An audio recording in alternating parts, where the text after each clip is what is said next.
merevisi channel aku hari ini mau menjawab pertanyaan-pertanyaan yang udah di-up di instastory aku sekitar 2 minggu lalu.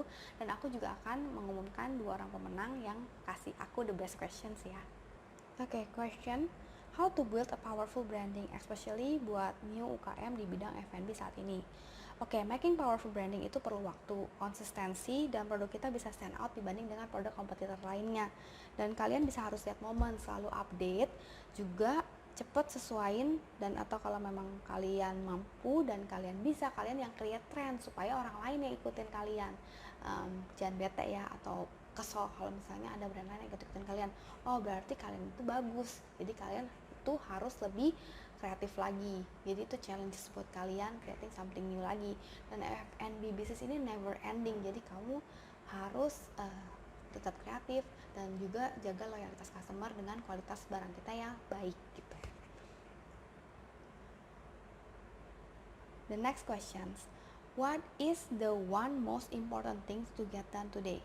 Okay, I think we are in the survival mode. Since pandemi ini belum berakhir, kita mesti hati-hati banget dalam steps kita.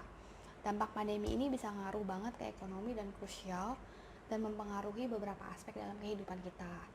So, aku bilang saat ini yang paling penting kita harus lebih kompak ke family, terus kita harus support teman kita. This kind of situation tuh nunjukin loh orang-orang tuh sebenarnya kayak gimana ke kita. Jadi kayak kita harus selalu baik sama orang lah. Oke? Dan yang pasti kita harus sabar, berusaha dan berserah sama Tuhan. But anyway, this too shall pass, right? Jadi kita harus optimis, jangan patah semangat. Oke? Kita harus tetap survive di this kind of situation karena anyway this is gonna end. Jadi kita mesti sebaik mungkin menggunakan momen ini, kita bisa berbuat apa gitu ya. Oke, next bahas strategi bisnis di kala pandemik. Oke, ini tergantung bisnisnya ya. Ada yang mungkin kita bisa move ke online, tapi ada juga yang nggak bisa. Jadi kalau yang bisa kita move ke online, kita maksimalin banget kita move ke online. Tapi kalau untuk yang nggak bisa, aku rasa kita sebaiknya bener-bener minimalin expense yang harus dikeluarkan untuk bisnis tersebut.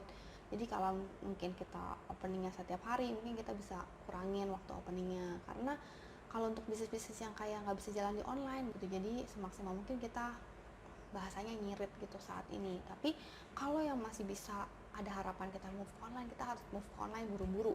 Kita bisa gunakan platform-platform yang ada sekarang kan banyak banget. Kita bisa gunakan Instagram, Facebook, TikTok ya sekarang. Terus dan gitu kita juga bisa masuk ke platform-platform penjualan yang udah famous kayak Tokopedia, Shopee, Blibli segala macam. Tapi kamu harus juga tahu brand kamu itu cocok di mana, karena platform-platform tersebut juga punya market-market yang berbeda-beda. Oke, next question. Aku mau coba jualan kue, udah tes ke beberapa orang katanya oke, tapi bingung langkah berikutnya apa. Oke, you have to create brand. Itu yang differentiate your product with the others.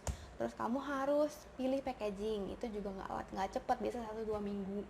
Kalau kamu cetak lebih lama lagi, oke. Tapi aku bilang sih kamu pakai packaging dulu aja yang udah jadian supaya nggak terlalu costly, oke. Nanti kalau kamu udah orderannya banyak banget, baru kamu boleh printing ke satu packaging printing gitu. Terus kamu harus punya photoshoot karena kamu akan main di platform online dan photoshoot itu penting banget sih. Jadi kayak produk kamu kelihatan menarik, produk kamu lebih dari yang lain, itu juga dari photoshoot. Terus kamu harus punya dan pilih selling platform kamu. Kamu mau jualan di Instagram, kamu mau jualan di Facebook, atau kamu mau jualan di mana gitu, kamu harus pilih sesuai dengan target market kamu. Ingat ya, ada target market middle low, middle up. Jadi kamu harus benar-benar pilih yang sesuai. Itu juga kamu harus pilih endorser yang memang cocok untuk brand kamu, karena setiap endorser itu kamu bisa review deh followersnya kira-kira kayak gimana. Oke. Question selanjutnya, Ci, gimana bagi waktu dengan Hilly, Arthur, dan kerjaan Cici? Ada lagi satu question yang mirip, Sis, gimana bagi waktu antara kerjaan, urus anak, dan lain-lain? Oke, kalau menurut aku kuncinya adalah time management. Aku ada bantuan help dari neni, jadi Hilly punya satu neni, Arthur juga punya satu neni. Dan untungnya aku tuh tinggal dekat banget sama mami dan didi aku. Jadi mereka itu bisa supervise dan neni karena nggak mungkin juga kita tinggalin sama neni kalau nggak ada orang lain yang kita trust gitu kan. Jadi aku bersyukur banget juga ada papa mama aku udah tinggal dekat aku dan ini aku juga udah lumayan lama ikut aku dan aku trust mereka. Tapi anyway, kayak aku tuh selalu ngatur gitu. Jadi kayak misalnya after makan apa itu dicatat setiap jam berapa dia makan apa, sayurnya aku udah siapin untuk seminggu kayak gitu, dan aku udah kasih tahu jadwal-jadwal makannya. Terus kalau untuk Hili dia juga ada online school, ada les online, ada juga tidur siang segala macam, itu harus benar-benar sesuai dengan waktu yang aku tentuin. Dan suster itu udah tahu kalau misalnya aku keluar rumah aku bakalan telepon untuk cek bener nggak anak-anak aku tuh ikutin schedule yang aku udah bikin kayak gitu, jadi aku bisa kerja dengan tenang kayak gitu sih. Oke, question selanjutnya perencanaan keuangan untuk anak. Nah, pertanyaan bagus. Nah, kalau aku dan my hubby biasanya aku beli emas untuk tabungan kuliah anak. Jadi, aku beli emas fisik yang antam kayak gitu, yang 1 gram, 5 gram, 10 gram itu yang aku beli. Nah, kalau sekarang kan lagi tinggi ya, kalian harus tunggu rendah dulu baru beli. Jangan beli sekarang sih kalau menurut aku. Karena dia bakal turun lagi. Turun naik gitu kan. Tapi ini lagi di highest point sih. Terus kita juga ada investasi di saham blue chips.